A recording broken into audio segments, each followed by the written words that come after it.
चर्चित शिक्षक और खान ग्लोबल स्टडीज के फाउंडर खान सर की तबीयत बिगड़ गई है। खान सर को अस्पताल में भर्ती कराया गया है।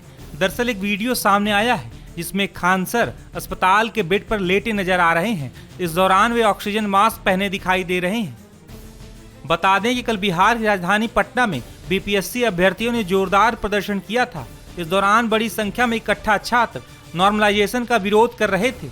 इस दौरान खान सर भी वहां पहुंचे थे और प्रदर्शनकारी अभ्यर्थियों के समर्थन में आवाज बुलंद की थी। इस दौरान उन्होंने क्या कहा था, सुनिए। क्या मांग आप लोग की? हम लोग की एक ही मांग है, समझिए ध्यान से, कि नॉर्मलाइजेशन रद्द करना चाहिए। 3 दिन तक बीपीएससी का सर्वर डाउन रहा, उस दौरान 80,000 विद्यार्थियों का फॉर्म नहीं भर सका। ये विद्यार्थी की कमी है कि या सर्वर की कमी है? कम से कम इतना तो समझना चाहिए कि अपनी गलती एक्सेप्ट करे। और 2 महीना से आयोग गोल गोल बातें घुमा रहा है। टीचरों से जो मीटिंग किया गया था उस मीटिंग का वीडियो रिलीज कर दे कि वहां पर आयोग किस तरह से हम लोगों के ऊपर अपनी बात थोप रहा था। और आयोग ने उस समय बोला था कि हम लोग 15 नवंबर को विद्यार्थियों से मीटिंग करेंगे। बस वो ओरिजिनल वीडियो कर दे, बाहर रिलीज कर दे, सारा दूध का दूध और पानी का पानी हो जाएगा। अफवाहों से नहीं काम चलेगा। हम लोग बस इतना चाहते हैं। 13 को परीक्षा है, बताइए ये विद्यार्थी कहाँ जाएंगे? यहाँ पर हम लोग इसी मजबूरी में गर्दनी बाग आए हैं। और आज माननीय बाबा साहब अम्बेडकर की पुण्यतिथि है। आज के दिन हम संविधान को पालन करते हुए पूरी तरह से अहिंसा और शांति के माध्यम से हम अपनी बात रखेंगे। और हमारे राज्य में हमारा मुखिया माननीय नीतीश कुमार जी हैं, वो हम लोग की बात पूरी तरह सुनेंगे।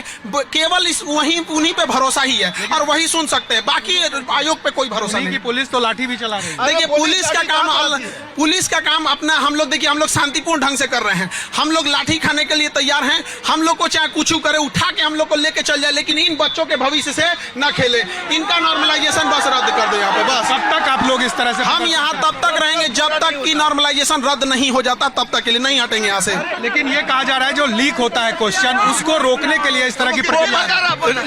पेपर लीक होता है तो किसकी गलती से? आयोग की कमी से। हम 1 लाख बच्चों की परीक्षा लिए, पूछिए इनसे 1 लाख का लिए कि नहीं लिए?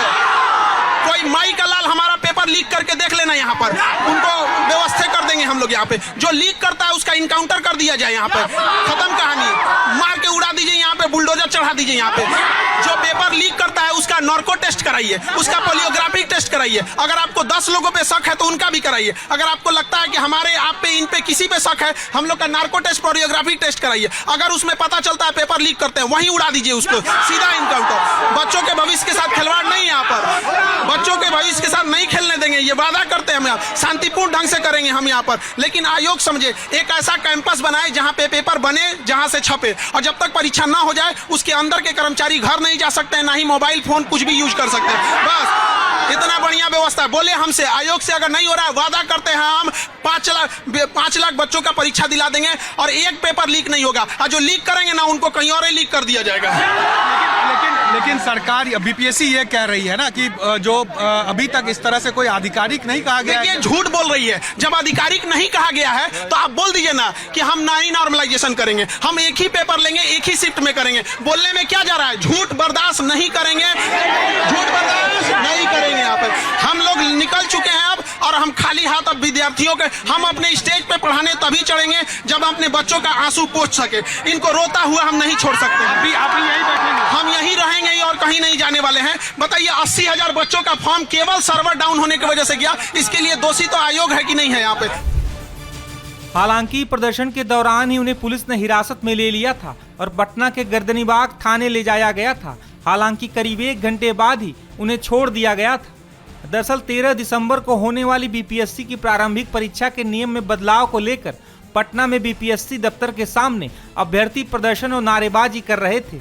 हालांकि अब बिहार लोक सेवा आयोग ने परीक्षा को लेकर स्पष्टीकरण भी जारी किया है। बीपीएससी के चेयरमैन ने इस बारे में पूरी जानकारी दी है।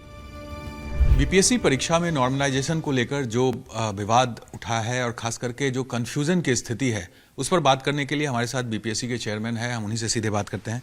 सर, कंफ्यूजन काफ़ी ज़्यादा था, हालांकि अब आप लोगों ने नोटिस भी जारी कर दिया, लेकिन जिस तरह का माहौल बना, छात्रों ने यहाँ प्रदर्शन किया, लाठीचार्ज हुआ, उसके बाद कुछ कोचिंग संस्थान के तरफ से भी सपोर्ट दिया गया छात्रों को, किस तरह से आप इन चीज़ों को देख रहे हैं और क्या आगे इस पर एक्शन?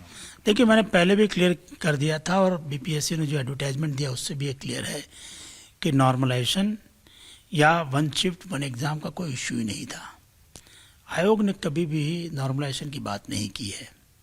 आयोग ने कभी भी ये नहीं कहा था कि हम मल्टी शिफ्ट एग्जाम लेंगे। आयोग ने ये कहा था कि मल्टी सेट क्वेश्चन से एग्जाम हो सकती है, और इस पैटर्न पर हम लोगों ने 26 जून के बाद करीब 1 दर्जन से अधिक एग्जाम कराई है।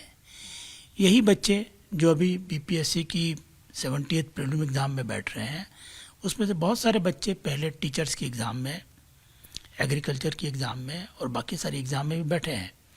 वहाँ पर मल्टी सेट क्वेश्चन से एग्जाम कराई गई थी। कभी भी नॉर्मलाइजेशन आयोग ने नहीं किया है, ना तो एडवर्टाइजमेंट में ना उसके बाद। और जब हम लोगों ने देखा कि लोग अननेसेसरली इसको इशू बना रहे हैं या रूमर्स फैला रहे हैं, भ्रांति फैला रहे हैं, सीरियस कैंडिडेट को बरगला रहे हैं, तो आयोग ने मीडिया के माध्यम से और बाद में कल एडवर्टाइजमेंट के माध्यम से अपनी स्थिति पूरी तरह से क्लियर कर दी है।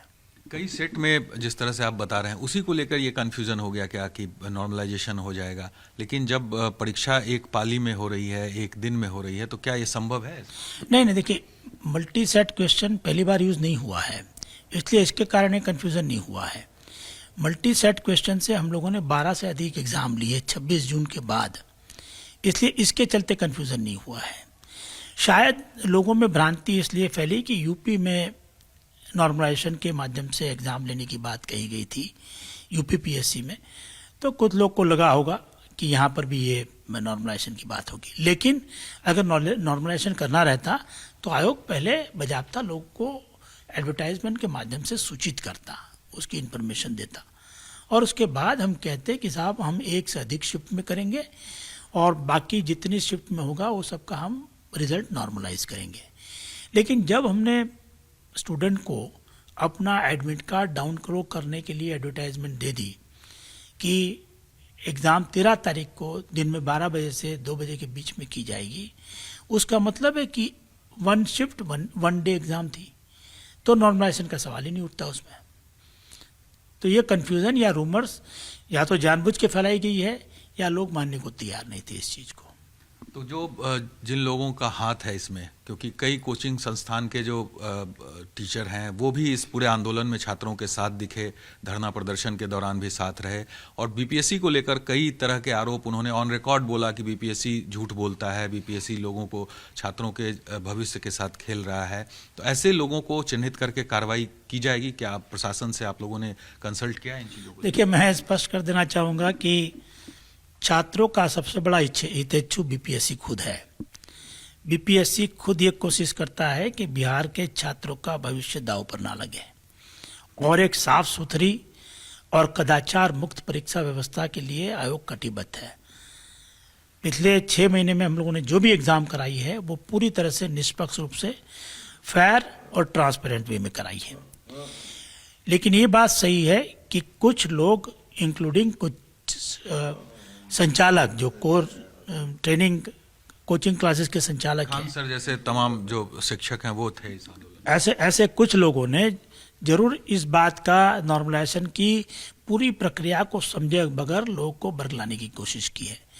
नॉर्मलाइजेशन की प्रक्रिया कोई नई प्रक्रिया नहीं है, ये राज्य स्तर पर या नेशनल लेवल पर कब से लागू है, 2012 से ही लागू है।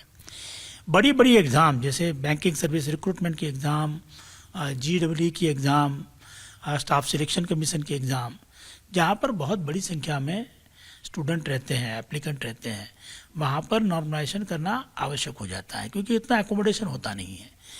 और जहाँ 15 शिफ्ट में 20 शिफ्ट में एग्ज़ाम होगा तो नॉर्मलाइज करके रिजल्ट दिया जाता है।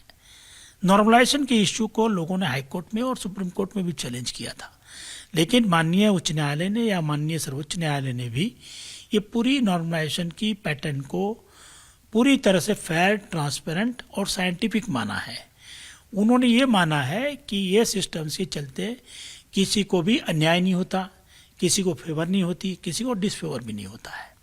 सो वैसी स्थिति में ये एक बहुत ही रैशनल और प्रूव्ड सिस्टम ऑफ नॉर्मलाइजेशन है जिसके चलते किसी को आपत्ति नहीं होनी चाहिए। लेकिन जब मैं बिहार पब्लिक सर्विस की बात करता हूँ तो यहाँ पर हमने अभी तक किसी एग्जाम में नॉर्मलाइजेशन नहीं किया है। अगर करेंगे तो हम जरूर छात्रों को बताएंगे इस चीज़ से। बीपीएससी के चेयरमैन ने यह पूरी तरह साफ कर दिया है कि नॉर्मलाइजेशन का कोई मुद्दा ही नहीं था। वहीं खान सर की तबीयत खराब होने के बाद लोग उनके ठीक होने की प्रार्थना कर रहे हैं।